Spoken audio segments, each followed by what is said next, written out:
बहुत समय पहले की बात है। श्यामपुर नामक गांव में नंदू नाम का आदमी अपने परिवार के साथ रहता था। अरे जानकी, मैं चलता हूँ काम पर। जी, आते वक्त बाजार से सब्जियां लाना मत भूलिएगा। नंदू गांव में ऑटो चलाने का काम करता है और रोज की तरह वो सुबह को काम पर निकलता है और शाम को घर लौट आता है। पर उस दिन वो देर रात तक घर नहीं आता। आज 2 दिन हो गए, वो अब तक घर नहीं लौटे हैं। मुझे तो बड़ी चिंता हो रही है।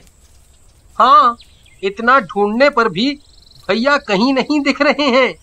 मुझे तो लगता है हमें पुलिस को खबर देनी चाहिए। तुम ठीक कहते हो, हम पुलिस के पास चलते हैं।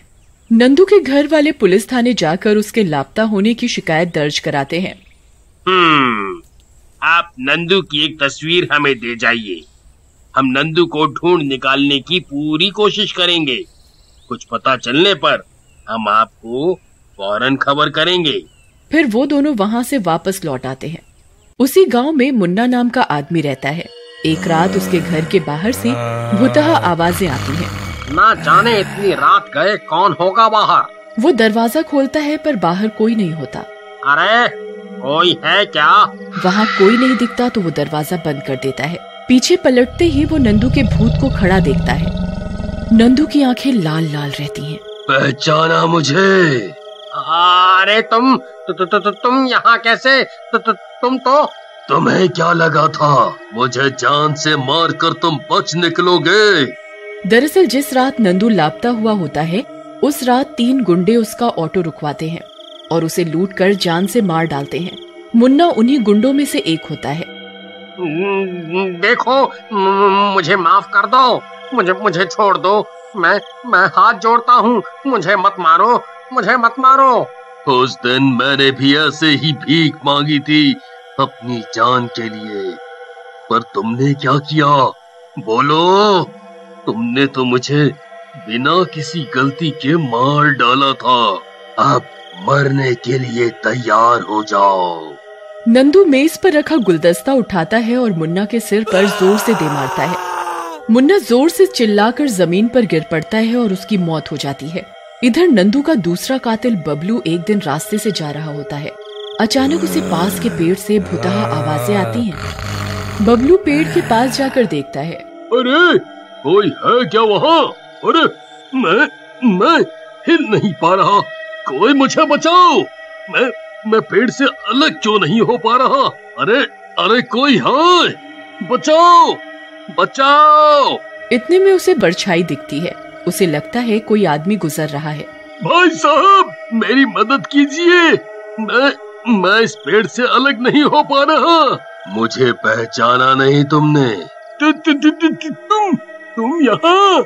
मेरा कत्ल किया था ना तुमने, अब तुम मेरे सामने तड़प तड़प कर मरोगे, तभी मेरी आत्मा तड़पना बंद करेगी। और पेड़ पर आग लग जाती है। बचाओ बचाओ मुझे, मैं जल रहा हूँ, कोई मुझे बचाओ, कोई मुझे बचाओ। और उसके जलकर मौत हो जाती है। अब गिरोह का तीसरा गुंडा बाला को अपना अगला शिकार बनाने नंदू निकल पड़ता है। एक शाम बाला आंगन में हैंडपंप से बाल्टी में पानी भर रहा होता है।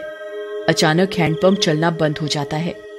बाला के बहुत जोर लगाने पर भी वो उसे हिला नहीं पाता। अरे ये कमबख्त हैंडपंप को क्या हुआ? चलो, बाल्टी तो करीब भर चुकी है, मैं इसे अंदर ले जाता हूँ। इतने में उसे पास से भुतहा आवाजें सुनाई देती हैं।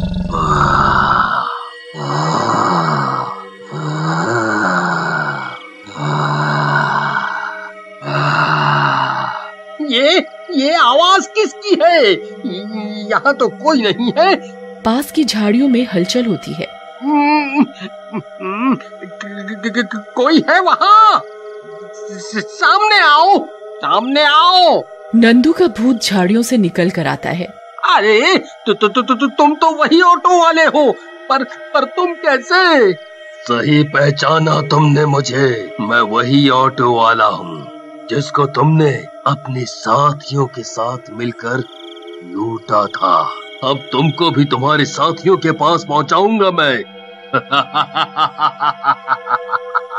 बबलू और मुन्ना कहाँ हैं वो लोग?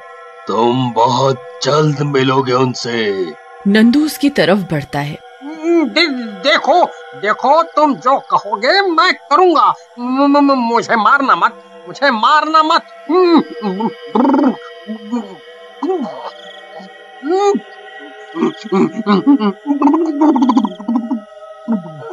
नंदू उस बाल्टी में बाला का सिर डुबा देता है। बाला छटपटाते हुए खुद को छुड़ाने की बहुत कोशिश करता है, पर सफल नहीं हो पाता। वो थोड़ी देर में मर जाता है। नंदू उसकी लाश को झाड़ियों में फेंक देता है। यही किया था ना तुम लोगों ने मेरी लाश के साथ। और इस तरह नंदू अपने सारे कातिलों को सजा देकर अपना बदला लेता है। इधर पुलिस थाने में नंदू का भाई और पत्नी जानकी पहुंचे रहते हैं। साहब, भैया का कुछ पता चला? इतने दिन हो गए। नहीं, उसका कुछ पता नहीं चल रहा। अपने घर जाओ तुम लोग, कहीं पी वी के पड़ा होगा। जब नशा उतरेगा तो खुद आ जाएगा। जाओ अब यहाँ से। इंस्पेक्टर साहब, वो जरूर किसी मुसीबत में है। आप कृपा करके हमारी मदद कीजिए और उन्हें ढूंढिए, इससे पहले कि बहुत देर हो जाए। मैंने कहा ना, हम कोशिश करेंगे। लेकर जाओ इन्हें यहाँ से। एक तो इतने सारे जरूरी काम हैं सर पर, और ये लोग कब से वक्त बर्बाद कर रहे हैं। चलिए भाभी, कोई फायदा नहीं यहाँ रुककर। शाम को इंस्पेक्टर काम खत्म करके लौट रहा होता है। साहब, आज पुलिस की गाड़ी का टायर पंचर हो गया है। अरे, इसका मतलब मुझे आज ऑटो लेकर ही घर जाना होगा। थाने के पास उसे एक ऑटो दिखता है। ऑटो, ए ऑटो। ऑटो इंस्पेक्टर के सामने रुकता है और वो उसमें बैठ जाता है। आगे से दाहिने ले लो। ऑटो वाला कोई जवाब नहीं देता और इंस्पेक्टर की बात को अनसुना करके सीधा चलता रहता है। अरे बहरे हो क्या? सुनाई नहीं देता? तुम्हें दाहिने मुड़ना था। अभी भी कोई जवाब नहीं आता। ऑटो वाला ऑटो को सुनसान गली में लेकर जाता है। ये तुम मुझे कहाँ लेकर जा रहे हो? देखो, मैं एक इंस्पेक्टर हूँ। मेरे साथ तुमने यदि कोई भी चालाकी करने की कोशिश की तो तुम सोच भी नहीं सकते मैं तुम्हारा क्या हाल करूँगा। इतने में ऑटो वाले का सर गर्दन से उल्टा घूमता है। अब सामने की जगह उसका चेहरा इंस्पेक्टर की ओर होता है और नंदू के भूत की डरावनी शक्ल इंस्पेक्टर को दिखती है। भूत, भूत, बचाओ, बचाओ, कोई मुझे बचाओ, बचाओ। ऑटो रुकता है। और कौन हो तुम और मुझसे क्या चाहते हो? तुमसे मेरे घर वालों ने इतनी बार कहा, फिर भी तुमने मेरा पता लगाने की कोशिश नहीं की। नंदू? हाँ, नंदू। कुछ दिन पहले गांव के गिरोह ने मिलकर मुझे लूटकर मेरी हत्या कर दी थी और मेरी लाश को झाड़ियों में फेंक दिया। तुमने मुझे ढूंढ निकालने की कोई कोशिश नहीं की। अब सजा भुगतने के लिए तैयार हो जाओ। मुझे माफ कर दो नंदू, मुझसे बहुत बड़ी गलती हो गई। मैंने तुम्हारे बारे में पता लगाने की कोशिश नहीं की। मैं तुम्हारे कातिलों को जल्द से जल्द पकड़कर उन्हें सजा दिलाऊंगा। अब इसकी कोई जरूरत नहीं है, मैंने उनसे बदला ले लिया है। तुम मुझे माफ कर दो, मुझ पर दया करो। तुम वादा करो कि तुम किसी के साथ फिर कभी ऐसा नहीं करोगे और अपना कर्तव्य ईमानदारी से निभाओगे।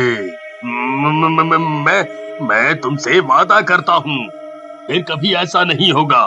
ठीक है, तुम जा सकते हो, मैं तुम्हें माफ करता हूँ। इधर बेचारे नंदू के घर वाले इस घटना से अनजान दिन रात उसे ढूंढने में लगे होते हैं। हमने कहाँ नहीं ढूंढा, क्या कुछ नहीं किया, पर इनकी अब तक कोई खबर नहीं मिल पाई। पुलिस वाले भी साथ नहीं दे रहे, अब हम क्या करें। मैं भगवान से दिन रात यही प्रार्थना कर रही हूँ कि नंदू ठीक हो और घर लौट आए। पता नहीं कहाँ होगा, किस हाल में होगा मेरा बेटा। हम कोशिश करते रहेंगे, भैया का पता चल जाएगा। आप लोग हिम्मत रखिए, रात हो गई है। चलिए थोड़ा आराम कर लीजिए, कल हम फिर कोशिश करेंगे। जानकी अपने कमरे में सो रही होती है। उसे कोई पुकारता है। जानकी, उठो जानकी। जानकी आंखें खोलकर देखती है तो नंदू का भूत सामने खड़ा है। वो चौंक कर उठती है। आप आ गए?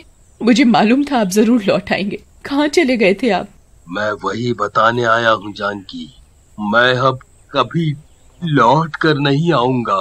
क्या? ये आप क्या कह रहे हैं? मेरी तो कुछ समझ में नहीं आ रहा। यही सच है।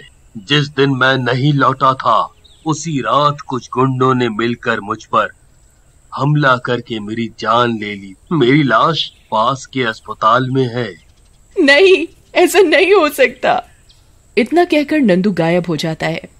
कहाँ चले गए? रुकिए, हमें छोड़कर मत जाइए, मत जाइए हमें छोड़कर। जानकी की आवाज सुनकर नंदू का भाई और उसकी माँ वहां आ जाते हैं। क्या हुआ बहू, तुमने कोई बुरा सपना देखा है क्या? तुम ऐसे किसे आवाज लगा रही थी?